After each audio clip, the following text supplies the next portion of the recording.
लाल काकी गोर लागै छियनि। ठीक छथिन? खुश रहू कनिया। ठीक छी? केना एलहुँ पिहुआमे? केना एलहुँ? आउ बैसू बैसू बैसू।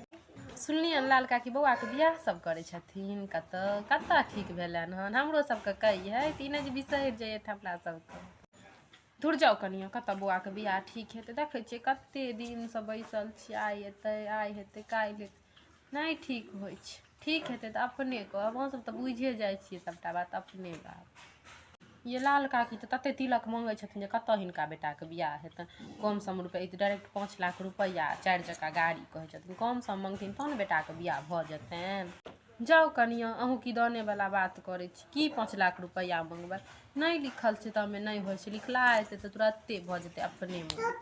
एखने तिलक नहीं मंगथुन ने 6 महीना के अंदर हिनका बेटाके बियाह भऽ जाइ छै। हिनका तते तिलक छनि 5 लाख रुपैआ गाड़ी, कतऽसँ हेतनि? नहीं हेतनि।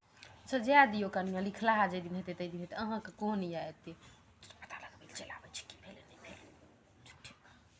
लाल काकी किछु बड़बड़ाइ छथिन की हम जे कहलियनि तऽ?